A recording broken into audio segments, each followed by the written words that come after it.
Hello, my dear students. This is Satyam, and most welcome to your YouTube channel Prepare with Satyam. दोस्तों, जो हमने दोस्तों एक series start की थी, हमने दोस्तों एसएससी, डिफेंस, बैंक या किसी भी कॉम्पिटिटिव एग्जाम की तैयारी कर रहे हो, ओके, जिसमें इंग्लिश आती हो दोस्तों, ओके, तो ये वीडियो आप सबके लिए, ये सीरीज, ये जो मेरा प्रयास है आप सबके लिए डेडिकेटेड है, ओके डियर। तो दोस्तों हमने पहली क्लास में इंग्लिश का बिल्कुल बेसिक चीज़ें हमने सीखने का प्रयास किया, ओके। इंग्लिश की हमने क्या सीखी, बिल्कुल बेसिक चीज़ें हमने दोस्तों सीखी, राइट। इंग्लिश की हमने बेसिक चीज़ें सीखी my dear friends. So friends, आज की क्लास में हम उसी चीज़ों को आगे बढ़ाएंगे और नई चीज़ों और जो आगे दोस्तों नई चीज़ें आएंगी उनको हम सीखने का प्रयास करेंगे, okay friends. So I hope आपको जो हमारी लास्ट क्लास थी वो आपको पसंद आई होगी, सारे कॉन्सेप्ट यानी जो भी चीज़ें मैंने आपको बताई वो आपको पसंद आई हों, ओके। चलिए दोस्तों, अब हम स्टार्ट करते हैं आप आज की अपनी क्लास को, ओके। सो कीप रेडी और सीखने के लिए तैयार हो जाइए, राइट दोस्तों। तो चलिए हम अपनी क्लास को स्टार्ट करते हैं, ठीक, ओके दोस्त। तो दोस्तों हमारा चल रहा था बेसिक पार्ट, ओके। हम दोस्तों पढ़ रहे थे बेसिक इंग्लिश की बेसिक चीज़ें दोस्तों हम स्टडी कर रहे थे, ओके। बेसिक, ये दोस्तों कौन सी क्लास है हमारी, ये क्लास नंबर है सेकंड। ये दोस्तों हमारी क्लास नंबर है सेकंड, ये दोस्तों हमारी क्लास नंबर है सेकंड, ओके। चलिए दोस्तों, अब हमने कल दोस्तों क्या सीखा था, कल दोस्तों हमने ये सीखा था कि जो हमारी इंग्लिश है, क्या, जो हमारी इंग्लिश है वो क्या है, वो हमारी जो इंग्लिश है वो एक लैंग्वेज है, क्या है, एक लैंग्वेज है, राइट। हमने सीखा था लैंग्वेज कहाँ से आती है, साउंड से आती है, ओके, साउंड से आती है। और इंग्लिश में कितने 44 साउंड्स होते हैं, ठीक है। ये सब चीज़ें दोस्तों मैं कल की क्लास में बिल्कुल डेप्थ में बता चुका हूँ। तो आज कल मैं दोस्तों क्या कर रहा हूँ, एक सर्वे मतलब जनरल रिवीजन कर रहा हूँ, ओके। तो इंग्लिश लैंग्वेज है, लैंग्वेज आई साउंड से। इन्हीं साउंड को जब आप रिटन फॉर्मेशन दे देते हो, यानी इसी साउंड को जो आप रिटन फॉर्मेशन दोगे तो इन्हें हम बोल देते हैं लेटर्स। इन्हें हम क्या बोल देते हैं माय डियर, इन्हें हम बोल देते हैं लेटर्स, ओके। लेटर्स होते हैं 26 और इस 26 लेटर को मिलाकर आप बोल देते हो अल्फ़ाबेट, अल्फ़ाबेट, ठीक है। यहाँ तक हमने बात सीखी। फिर आपने सीखा दोस्तों कि जो लेटर्स होते हैं, यानी जो लेटर्स होते हैं, ओके, इनको आप जब कलेक्ट करोगे तो क्या मिलते हैं, वर्ड। क्या होते हैं, वर्ड। वर्ड क्या होती है, कलेक्शन होता है किसका, collection of letters, collection of letters, collection of letters होते हैं, ठीक है ना। और जिनकी क्या होती है, मीनिंग होती है, मतलब जो मीनिंगफुल होते हैं, जो क्या होते हैं, मीनिंगफुल होते हैं, ठीक है। यहाँ तक हमने बात सीखी थी। फिर हमने सीखा है जो ये वर्ड है वो सेंटेंस में 8 प्रकार से काम करता है। फिर वहाँ से दोनों हमने 8 पार्ट्स ऑफ स्पीच सीखी और उनको एक बार सीखने का प्रयास किया, ठीक है। कि नाउन दोस्तों हमारा नेमी वर्ड होता है, प्रोनाउन नाउन को रिप्लेस करता है, ठीक है। एडजेक्टिव नाउन प्रोनाउन के बारे में या नाउन प्रोनाउन को डिस्क्राइब करता है या उसके बारे में इंफॉर्मेशन देता है या क्वालिफाई करता है, ठीक है। वर्ब एक्शन को बताती है, वर्ब पोजीशन बताती है, वर्ब स्टेट बताती है। तो वर्ब की कई सारे काम हैं, लेकिन हमने इतनी बेसिक जो चीज़ें जो हमें चैप्टर में मिल सकती हैं वो हमने बता दी। बाकी हम चैप्टर को खोल कर पढ़ेंगे जब हम वर्ब पढ़ेंगे, राइट। फिर हमने सीखा एडवर्ब। एडवर्ब किसी एक्शन को क्वालिफाई करता है, राइट, किसी एडवर्ब को क्वालिफाई करता है, राइट, ये हमने सीखा। फिर दोस्तों मैंने आपको बताया कि एडवर्ब जो होता है वो सेंटेंस को भी क्वालिफाई कर देता है, कभी कभी कंप्लीट सेंटेंस को भी, प्रीपोजिशन को कभी कभी क्वालिफाई कर देता है, ठीक है। ये सब बात कहाँ सीखेंगे, ये सब बात सीखेंगे तब जब मैं दोस्तों आपको पढ़ाऊँगा चैप्टर एडवर्ब, ओके। अभी आपने केवल आपको एक बेसिक इन्फॉर्मेशन मिल गई, हाँ, कि सर ने बताया ऐसा ऐसा काम हो सकता है, हमें सीखने को मिलेगा, राइट, ये बात क्लियर। फिर दोस्तों हो गया एडवर्ब। फिर दोस्तों हमने सीखा प्रीपोजिशन। प्रीपोजिशन को हमने डिफाइन किया एज अ रिलेटिंग वर्ड, दो शब्दों को रिलेट करता है प्रीपोजिशन। कंजक्शन को हम बोल देते हैं ज्वाइनिंग वर्ड। और इंटरजेक्शन जो दोस्तों होता है ये हमारी सडन फीलिंग्स को, सडन जो हमारी फीलिंग्स होती हैं, सडन जो इमोशंस होते हैं, चाहे वो एक्साइटमेंट के हों, चाहे वो दुख के हों, सौरों के हों, राइट, तो इन सब फीलिंग्स को, जो हमारी सडन फीलिंग्स होती हैं, उनको कौन बताता है? इंटरजेक्शन। ठीक है, तो दोस्तों मैंने आपको बताया जो 7 हैं, यानी इंटरजेक्शन को छोड़कर बाकी जो 7 पार्ट्स ऑफ स्पीच हैं, इनके अलग से एक चैप्टर है, बहुत ही इंपॉर्टेंट है। इनको दोस्तों हम बहुत अच्छे से सीखेंगे। बाकी दोस्तों इंटरजेक्शन छोटा सा है, बस परिभाषा है उसकी है, ठीक है। और दोस्तों वहाँ से उसका कोई क्वेश्चन पूछा भी नहीं जाता। उसको दोस्तों हम जब पढ़ेंगे डायरेक्ट एंड इनडायरेक्ट स्पीच, जब हम दोस्तों पढ़ेंगे नरेशन, उसमें हम इसको सीखने का प्रयास करेंगे। ठीक है, यहाँ तक बात दोस्तों, ये तो हो गई लास्ट क्लास की रिवीजन। अब दोस्तों इस क्लास में हम आगे चलते हैं। ठीक है, अब दोस्तों देखिए, अब यहाँ से हम आगे स्टार्ट करना प्रारंभ करते हैं। क्या होंगे? लेटर्स क्या बन गया दोस्तों? वर्ड्स बन गए। ठीक है, वर्ड्स बन गया। अब दोस्त देखिए, इसी वर्ड से एक चीज़ निकल के आती है, इसी वर्ड से एक चीज़ निकल के आती है, इसको हम बोलते हैं फ्रेज। इसको हम दोस्तों बोलते हैं क्या? फ्रेज। इसको माय डियर हम बोलते हैं फ्रेज। इसको माय डियर हम बोल देते हैं फ्रेज। अब दोस्त आप कहोगे सर ये फ्रेज क्या होती है, राइट? तो चलिए मैं आपको बताता हूँ। जैसे मान लेते हैं कि आपका एक दोस्त आपके पास आया, ओके, और कहा भाई मैं आपसे एक बात बताऊँ। आपने कहा यार बता यार। तो उसने कहा कि जानते हो भाई, राम और श्याम, और चुप हो गया। और उसने कहा बस हो गया, मेरी बात ख़त्म। यार आप कहोगे यार ये क्या बात है, राम और श्याम, आगे बताओ क्या राम और श्याम क्या कर रहे हैं, कहाँ जा रहे हैं, क्या हुआ राम और श्याम को? आप तो यही बोलोगे ना, राम और श्याम क्या? ओके, ये बात क्लियर हो गई। फिर एक दूसरा दोस्त आया, उसने भी कहा भाई एक बात बताऊँ। आपने कहा हाँ बता भाई। तो उसने कहा कि जानते हो भाई मेरे जेब में, वो भी कहा बस मेरे कहने ख़त्म हो गए, मतलब उसने कहा मेरे जेब में। ओके, यार आपने कहा यार तुम दोनों को हो क्या गया है, पूरी बात तो बताओ यार, मुझे समझ में नहीं आ रहा। यही तो बोलोगे ना। तो अब यहाँ दोस्तों क्या क्लियर हुई? यहाँ से दोस्तों आपकी फ्रेज की डिफिनीशन निकल के आई।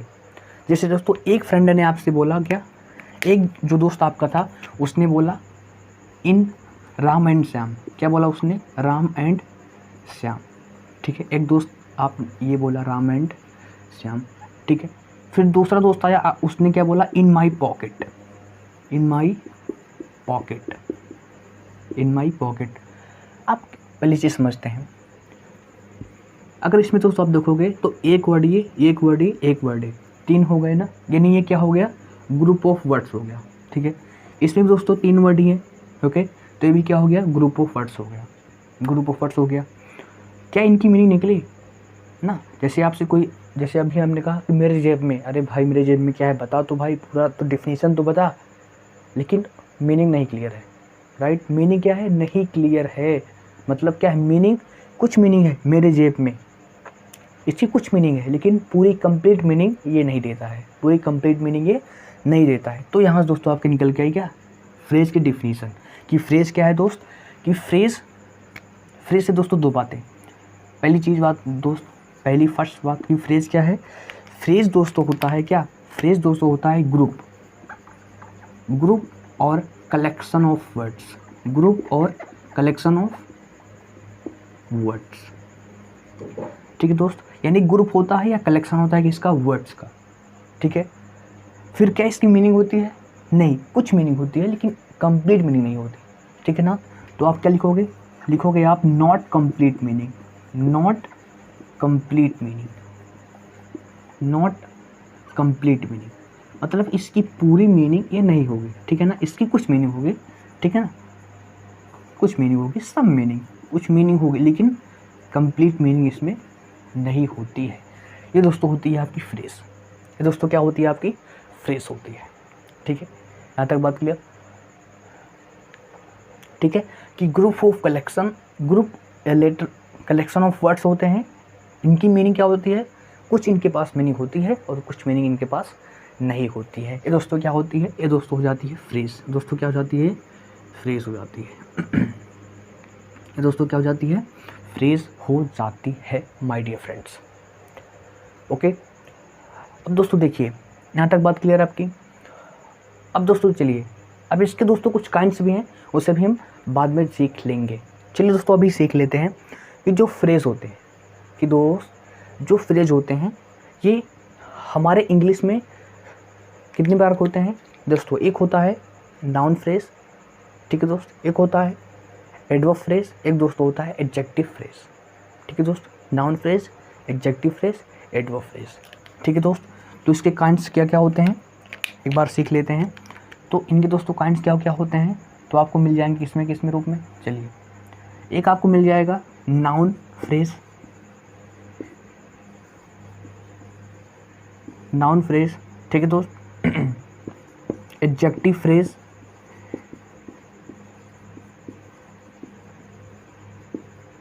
ठीक है दोस्त, नाउन फ्रेज, एडजेक्टिव फ्रेज और एडवर्ब फ्रेज।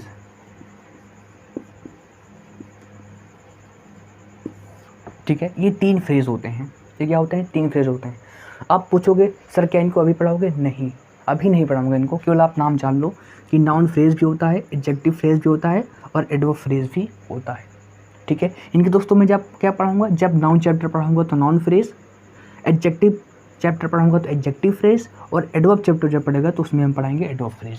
ठीक है, तो हर एक चीज़ों को क्रम से सीखेंगे, जिस जिस चैप्टर में जिस चीज़ की बात आएगी उससे हम सीखते हुए चलेंगे माय डियर फ्रेंड्स। ठीक है दोस्त, तो यहाँ तक बात आई होप क्लियर हो गई आपको। ठीक है, तो सबसे पहले यहाँ तक दोस्तों आप समझिए इस चीज़ों को, जहाँ तक हुई है। ठीक है, एक बार दोस्तों जितनी चीज़ें हुई हैं इसको एक बार समझने का प्रयास कीजिए। ठीक दोस्तों, एक बार इसे समझने का प्रयास कीजिए माय डियर फ्रेंड्स। हो गया, चलिए अब दोस्तों आगे चलते हैं। ये तो आपको समझ में आ गया फ्रेज क्या होता है। ठीक है, समझ में आ गया ना दोस्तों, आगे चलते हैं। अब दोस्तों इसी से निकल के आया फ्रेज, यानी अब दोस्तों निकल के आएगा क्या, अब फ्रेज से निकल के आता है दोस्तों क्लॉज। क्या निकल के आता है, क्लॉज। क्या निकल के आता है माय डियर फ्रेंड्स, क्लॉज। ठीक है दोस्त, यानी फ्रेज से अब फ्रेज के बाद क्या आता है दोस्तों, अगला स्टेप क्लॉज। अब दोस्तों कहोगे सर ये क्लॉज क्या है। ओके, तो आइए इस क्लॉज को भी हम सीखने का प्रारंभ करते हैं। दोस्तों क्लॉज, तो हम क्या करते हैं दोस्तों, इस क्लॉज को यहाँ लिख लेते हैं क्योंकि दोस्तों क्लॉज से कई चीज़ें हमें सीखनी है। क्लॉज, ठीक है दोस्त, क्लॉज। दोस्तों देखिए जो क्लॉज है, राइट, ये जो क्लॉज है इसमें आपको 2-3 चीज़ें ध्यान रखनी है। क्या, 2-3 चीज़ें ध्यान रखनी है। पहली चीज़, first thing what we have to focus on, पहली चीज़ दोस्तों ये है कि जो क्लॉज होते हैं, जो क्लॉज होते हैं इनमें एक सब्जेक्ट होता है। ठीक है ना, मतलब क्लॉज का अपना सब्जेक्ट होता है और क्लॉज की अपनी वर्ब होती है। ठीक है ना, क्लॉज की वो अपनी वर्ब होती है। ठीक है दोस्त, ये पहली बात बता रहा हूँ मैं। ठीक है ना, यानी जो क्लॉज होता है उसके पास अपना सब्जेक्ट होगा और उसके पास अपनी वर्ब होगी। ठीक है दोस्त, क्लॉज में अपना सब्जेक्ट होगा, अपनी वर्ब होगी। ठीक है ना, और आगे एक्सप्लेन भी हो सकता है ये। ठीक है ना, यानी आगे इसको हम एक्सप्लेन भी कर सकते हैं, इसलिए मैंने क्या लगा दिया, डैश लगा दिया कि आगे एक्सप्लेन हो सकता है। ठीक है ना, और वर्ब दोस्तों कैसे होगी, वर्ब टेंस के अनुसार वेरी करेगा, इसे बस इतना जान लो। ठीक है, तो ये सब्जेक्ट हो गया, ये हमारी वर्ब हो गई, और जो यहाँ पर वर्ब है वो टेंस के अनुसार वेरी करेगी, बस तभी आप इतना जान लो। ठीक, पहली चीज़। ठीक है दोस्त, ये हो गई पहली चीज़, राइट दोस्तों माय डियर फ्रेंड्स। फिर दोस्तों सेकंड चीज़ क्या ध्यान रखनी है आप, तो क्या इनकी मीनिंग होगी कि इनकी कंप्लीट मीनिंग नहीं होगी। ठीक है ना, तो दोस्तों देखिए जो क्लॉज होते हैं, क्या जो क्लॉज होते हैं एक कभी कभी तो इनकी मीनिंग क्या होती है, कंप्लीट। कभी कभी इनकी मीनिंग क्या होती है, कंप्लीट होती है। ठीक है ना, कभी कभी इनकी मीनिंग क्या होती है, कंप्लीट मीनिंग देते हैं, अपना इनकम्प्लीट मीनिंग देते हैं। और कभी कभी इनकी जो मीनिंग होती है वो इनकम्प्लीट होती है।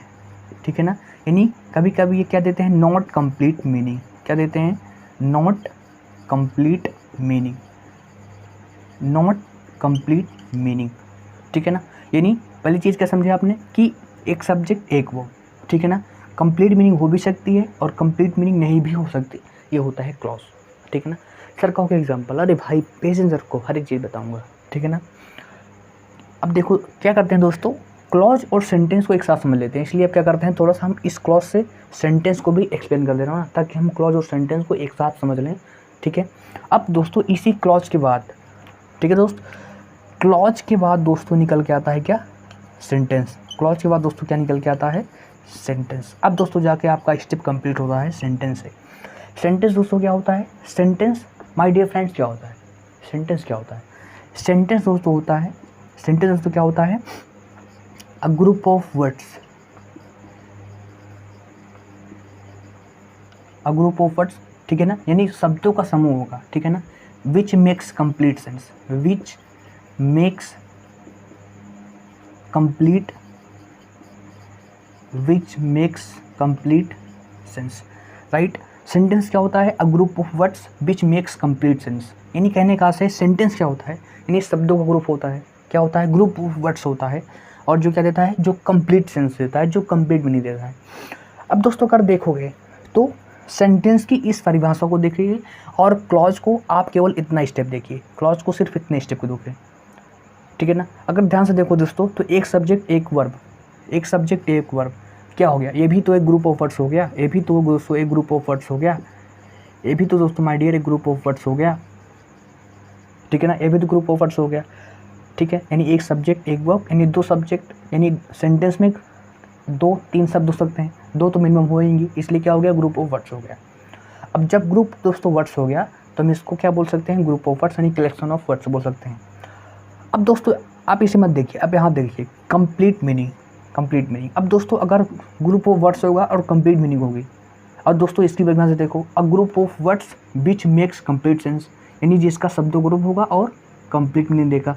और इसे देखिए ग्रुप ऑफ वर्ड्स होगा और कंप्लीट मीनिंग देगा, यानी बात दोस्तों क्या समझ रहे हो कि जिस सेंटेंस दोस्तों, यानी जो सेंटेंस अपने आप में ग्रुप ऑफ वर्ड्स होगा और कंप्लीट मीनिंग देगा, ओके, वो एक सेंटेंस भी होगा और एक क्लॉज भी होगा, ठीक है ना। यहाँ तक बात क्लियर हुई। और दोस्तों जो मीनिंग नहीं देगा वो तो सेंटेंस कहाँ होगा, फिर वो तो क्या हो जाएगा? क्लॉज हो जाएगा, ठीक है।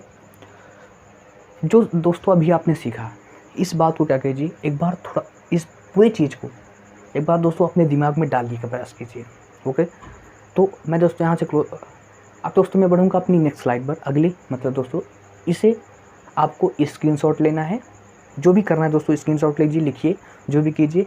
अब दोस्तों ये तो हो गई क्लॉज और सेंटेंस की प्रैक्टिकल नॉलेज, सॉरी दोस्तों ये तो हो गई थ्योरेटिकल नॉलेज, कि हमने दोस्तों थ्योरेटिकली समझ लिया कि क्लॉज दोस्तों होता है ग्रुप ऑफ वर्ड्स, इसमें एक सब्जेक्ट होगा एक वर्ब होगी, कंप्लीट मीनिंग हो भी सकती है, कंप्लीट मीनिंग नहीं भी हो सकती, ये हमने सीखा। फिर हमने सीखा क्लॉज से आता है sentence, sentence a group of words, शब्दों का समूह होता है, विच मेक्स कंप्लीट सेंस, जो संपूर्ण अर्थ देता है, ठीक है ना। ये हमने बात सीखी। यानी अगर दोस्तों क्लॉज की केवल इतनी परिभाषा को देखोगे तो सेंटेंस के बराबर है, ठीक है ना। यानी आपने क्या समझा कि जो सेंटेंस, यानी जो ग्रुप ऑफ वर्ड्स होंगे और इनकी मीनिंग क्या होगी? कंप्लीट होगी, यानी जो ग्रुप ऑफ वर्ड्स होंगे और जिनकी मीनिंग कंप्लीट होगी, और क्लॉज भी होंगे और सेंटेंस भी होंगे, यानी क्लॉज भी होंगे और सेंटेंस भी होंगे, ठीक है। और जो ग्रुप ऑफ वर्ड्स होंगे लेकिन मीनिंग इनकम्प्लीट है, यानी नॉट कंप्लीट मीनिंग है, तो क्लॉज हो जाएगा, सेंटेंस कहाँ हुआ, है ना। क्योंकि सेंटेंस परिभाषा क्या है? A group of words which makes complete sense, ठीक है, राइट। तो दोस्तों ये हो गई हमारी थ्योरेटिकल नॉलेज। अब दोस्तों इसको प्रैक्टिकली हम एग्जांपल से सीखने का प्रयास करेंगे, इससे क्या होगा कि आपकी चीज़ें और अच्छे से क्लियर होंगी, राइट। तो चलिए दोस्तों आइए हम अब प्रैक्टिकली सीखते हैं, ओके। तो चलिए स्टार्ट करते हैं, ओके माय डियर फ्रेंड्स। अब दोस्तों आते हैं हम प्रैक्टिकली सीखेंगे क्लॉज और सेंटेंस में मेन डिफरेंस क्या है, उनके बीच जो मुख्य अंतर है, मुख्य जो डिफरेंस है वो क्या है, उसे हम दोस्तों सीखने का प्रयास करते हैं माय डियर फ्रेंड्स। देखिए दोस्त, मैंने दोस्तों पहला सेंटेंस लिखा, फर्स्ट सेंटेंस हमने लिखा कि she is playing hockey, she is playing hockey, okay. ये दोस्तों हमने सेंटेंस लिखा सी इज प्लेइंग हॉकी। तो अब दोस्तों इस पहले सेंटेंस को आप ध्यान से ऑब्जर्व करो, इस दोस्तों सेंटेंस को ध्यान से ऑब्जर्व करो। दोस्तों थोड़ा सा और इसको आसान कर देते हैं ताकि और भी क्लियर हो आपको भी स्टार्टिंग लेवल में। जैसे दोस्तों हमने लिखा सी प्लेस हॉकी, राइट। अब इस सेंटेंस दोस्तों आपको ध्यान से ऑब्जर्व करना है, राइट। सी प्लेस हॉकी, सी दोस्तों क्या है? एक सब्जेक्ट है, ठीक है ना, यानी सब्जेक्ट है, या इसी को आप बोल सकते हो डूअर, जो काम को करता है, राइट। प्ले क्या है दोस्तों? हमारी क्या है? एक वर्ब है, आप इसे बोल सकते हो मेन वर्ब है, ठीक है ना, मेन वर्ब है। यानी आपने दोस्तों क्या समझा कि सब्जेक्ट हो गया, प्लेस हो गया, हॉकी हो गया, ठीक है ना। यानी सी प्लेस हॉकी, वह हॉकी खेलती है। यानी दोस्तों ध्यान से देखोगे तो ये भी ग्रुप ऑफ वर्ड्स है, ये भी क्या है? She plays hockey group of words है, इसका भी सब्जेक्ट है और इसकी भी वर्ब है और इसकी कंप्लीट मीनिंग है। तो आपने बात समझा दोस्तों कि सेंटेंस भी है और एक क्लॉज भी है। यानी दोस्तों अगर ध्यान से देखोगे तो ये फुल स्टॉप लगा है, यानी ये पूरा एक सेंटेंस है, यानी ये पूरा एक सेंटेंस क्या है, एक सेंटेंस, ठीक है ना। और ये एक सेंटेंस में, और इस एक सेंटेंस में एक क्लॉज है, क्या है, एक क्लॉज है, क्या है, एक क्लॉज है। और जो हमारी क्लॉज है उसकी मीनिंग क्या है, कंप्लीट है। उसकी मीनिंग क्या है दोस्तों, कंप्लीट है। यानी बात को समझे दोस्तों कि ये एक क्लॉज है, यानी एक पूरा सेंटेंस है और इस सेंटेंस में एक क्लॉज है। बात समझे दोस्तों, यानी एक सेंटेंस है, ठीक है दोस्तों, एक सेंटेंस है और एक सेंटेंस में कितने क्लॉज हैं, एक क्लॉज है माय डियर फ्रेंड्स। बात समझे दोस्तों। आगे दोस्तों चलते हैं, दूसरी डिफिनीशन दोस्तों लेते हैं। सेकंड दोस्तों हमने लिखा if he works hard, if he works hard he will succeed, he will succeed. यदि वह परिश्रम करता है, यदि वह परिश्रम करता है वह सफल हो जाएगा, ठीक है ना। यदि वह परिश्रम करता है वह सफल हो जाएगा, ही विल सक्सीड, ठीक है। अब दोस्तों ध्यान से देखिएगा एक इस चीज़ को, if he works hard, if he works hard, अगर आपसे कोई आपसे बोले कि यदि कोई परिश्रम करे और चुप हो जाए, हाँ तो आप कहोगे सर हाँ बताओ आगे, यदि कोई परिश्रम करे आगे तो क्या होगा, ठीक है ना। आगे सेंटेंस क्या है, ही विल सक्सीड, वह सफल हो जाएगा। अब मीनिंग कंप्लीट हुई। बात दोस्तों क्या समझे, बात दोस्तों ये समझे, एक क्लॉज ये हो गई, एक क्लॉज ये हो गई, एक क्लॉज ये हो गई, इसमें एक सब्जेक्ट एक वर्ब, एक सब्जेक्ट एक वर्ब। इसकी मीनिंग कंप्लीट है, नहीं, इसकी मीनिंग दोस्तों इनकम्प्लीट है। यानी दोस्तों क्या हो गई, एक क्लॉज, ही विल सक्सीड, वह सफल हो जाएगा ना, कंप्लीट मीनिंग है क्या दोस्तों, कंप्लीट मीनिंग है। एक क्लॉज ये भी है क्या दोस्तों, एक क्लॉज ये भी है, एक क्लॉज दोस्तों ये क्या है, मीनिंग है, ठीक दोस्तों। इस क्लॉज की मीनिंग क्या है, कंप्लीट है कि इनकम्प्लीट, नहीं दोस्तों, इन नॉट कंप्लीट मीनिंग। यानी दोस्तों आप लिखोगे इनकम्प्लीट मीनिंग, क्या लिखोगे, इनकम्प्लीट मीनिंग, इनकम्प्लीट मीनिंग क्या है my dear friends, incomplete meaning, ठीक है। क्या दोस्तों एक जो क्लॉज है इसकी मीनिंग कंप्लीट है, हाँ इसकी मीनिंग है कंप्लीट, तो दोस्तों ये देता है कंप्लीट मीनिंग। ये क्या है माय डियर फ्रेंड्स, ये है कंप्लीट मीनिंग, ये दोस्तों क्या है, complete meaning, okay. So one clause incomplete meaning, one clause complete meaning. Sentence कितने दोस्तों, सेंटेंस एक है, ठीक है दोस्तों। कितना sentence, this is one sentence, one sentence. Sentence दोस्तों क्यों हुआ वन, क्योंकि इसको और जब आप इसको मिला दोगे तभी इसकी पूरी मीनिंग कंप्लीट निकलेगी, ठीक है। अगर मैं इसको हटा दूँ तो इसकी मीनिंग कंप्लीट नहीं है, ठीक है। यानी ये जो क्लॉज है अगर अपने अर्थ को निकालना चाहता है, अपनी मीनिंग को कंप्लीट करना चाहता है, तो किस पर डिपेंडेंट है, इस पर, ठीक है दोस्तों, इस पर। यानी दोस्तों मैं इसको मिटा दूं तो इसका कोई भी एग्जिस्टेंस नहीं होगा, ये खत्म हो जाएगा, इसकी कोई भी वैल्यू नहीं है। तो क्या बोलूँगा मैं, यदि वह परिश्रम करता है वह सफल होगा, ठीक है ना। पूरी दोस्तों मिलाकर एक मीनिंग निकल, एक सेंटेंस हो गया। और इस सेंटेंस में कितनी क्लॉज दोस्तों, दो क्लॉजेज हैं। कितनी क्लॉज माय डियर फ्रेंड्स, दो क्लॉजेज हैं। कितनी क्लॉजेज हैं माय डियर फ्रेंड्स, दो क्लॉजेज हैं इसमें, दो क्लॉजेज हैं, ठीक है, ठीक है। तो आई होप यहाँ तक आपने समझा होगा कि सेंटेंस और क्लॉज में डिफरेंस क्या है, ठीक है। तो इसमें एक क्लॉज और इसमें एक क्लॉज, और एक सेंटेंस में दो क्लॉजेस हमारी इंक्लूड हो गई, ठीक है दोस्त। अब देखिए, अब दोस्तों सीखने का प्रयास करते हैं। अगर दोस्तों आप ध्यान से देखोगे तो ये जो क्लॉज है, क्या दोस्तों ये जो क्लॉज है, एक इस पर डिपेंडेंट है, इस पर डिपेंडेंट है। इफ़ ही वर्क्स हार्ड, यदि वो परिश्रम करता है, हाँ तो आगे ही विल सक्सीड, वह सफल होगा। यानी ये जो क्लॉज है एक इस पर डिपेंडेंट है, इस पर डिपेंडेंट है। तो दोस्तों इस क्लॉज को हम कई नाम देते हैं, इसको हम दोस्तों बोल देते हैं डिपेंडेंट क्लॉज। क्या बोल देते हैं, डिपेंडेंट क्लॉज। किस पर डिपेंडेंट है, इस पर। यानी ये जो क्लॉज है वो अपनी मीनिंग खुद दे रहा है, तो इसको हम बोल देते हैं इंडिपेंडेंट क्लॉज। इसको हम दोस्तों क्या बोल देते हैं, इंडिपेंडेंट क्लॉज बोल देते हैं। क्या दोस्तों बोल देते हैं, इंडिपेंडेंट क्लॉज, ठीक है दोस्त। अब कहोगे सर ये सब कहाँ सीखेंगे, इसको हम दोस्तों सबऑर्डिनेट भी क्लॉज बोल देते हैं, इसको हम कोऑर्डिनेट भी क्लॉज बोल देते हैं, ठीक है। इसको दोस्तों जो हमारी ये मेन क्लॉज है ना, यही तो मेन क्लॉज है। अगर दोस्तों मैं इसको हटा दूँ तो कोई सेंटेंस की मीनिंग है नहीं, तो इसको दोस्तों हम मेन क्लॉज भी बोलते हैं, इसको हम प्रिंसिपल क्लॉज भी बोल देते हैं, राइट। इसको हम प्रिंसिपल क्लॉज भी बोल देते हैं, इसको मेन क्लॉज बोल देते हैं, ठीक है। तो अब देखो दोस्तों आपकी जो नॉलेज है इनक्रीज हो रही है, ओके, इनक्रीज हो रही है, राइट। तो ये बात क्लियर। अब दोस्तों आप कहोगे सर कहाँ बताओगे चीज़ें, जब दोस्तों मैं आपको पढ़ाऊँगा हर चीज़ें बताऊँगा, ठीक है। अभी तो केवल बेसिक इन्फॉर्मेशन है, ठीक है। तो यहाँ तक आपको दोस्तों यहाँ तो दोस्तों आपको ये क्लियर हो गया होगा कि क्लॉज और सेंटेंस में डिफरेंस क्या है। ठीक है दोस्त, अब आइए दोस्तों सीखे आते हैं। फिर दोस्तों देखिए, अब जो ये क्लॉज होता है, राइट, ये जो दोस्तों हमारा क्लॉज है, ये जो माय डियर फ्रेंड्स हमारा क्लॉज है, इसके दोस्तों काइंड्स कितने होते हैं दोस्तों। तो क्लॉज के दोस्तों